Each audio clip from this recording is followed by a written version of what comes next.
In this next video, we're going to be just demonstrating things that you can begin to do now to help you recover from any balance problem that you might have.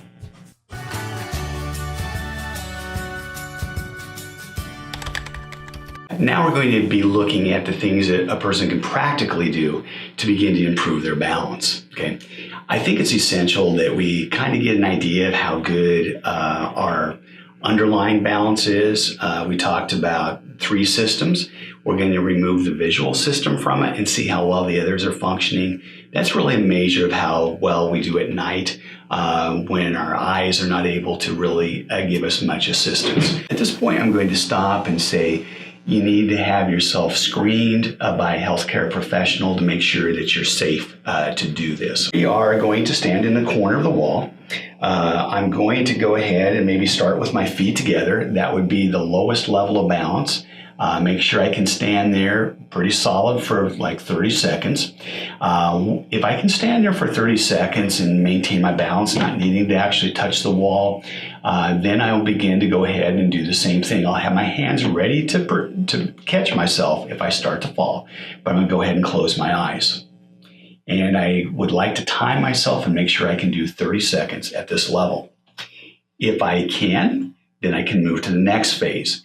If not, then I need to sit and practice this until I get better. And if my balance is not good with my eyes closed, I recommend that you just lightly touch with the back of the hands against the wall.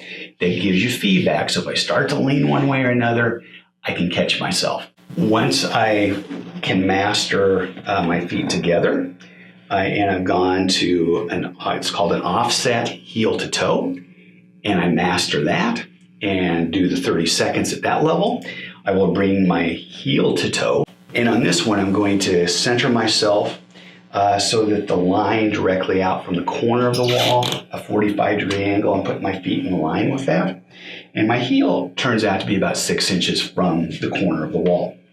I'm going to bring my other heel, line it up with my toe, and this puts my feet in line. And after the heel to toe I'm mastering that, then I end up going to the single leg stance where I'm standing on one leg. So I can set whichever leg I want to work on straight out from the corner of the wall. I'll bring my other leg up.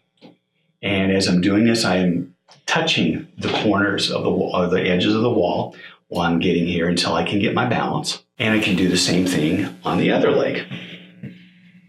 And if we're doing this right, we're not going to be moving back and forth from the hips, but instead we're going to be using the ankle, and I'm going to go ahead and work my ankle a little bit here so you can see it, to control my balance.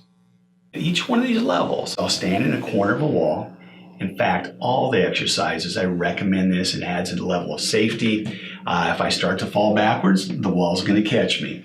If I lean to one side, I have that to protect me from the one side. If I lean to the other way, I can catch myself there too. I'll do it with my eyes open first. Make sure I can do that. Then I will touch the wall and do it with my eyes closed. Once I know I can do it nicely with my eyes closed and I feel steady, at that point I can just lightly move my hands away from the wall, just an inch or so. So if I lean, I can still catch myself. And I work at just developing at that level next with the eyes closed before I move on to the next stage or the next foot position in this sequence. What I've found is for most people, if they will spend 15 minutes a day, 2 times a day, within a couple of weeks, 2 to 3 weeks, they will notice a definite improvement in their balance following this progression.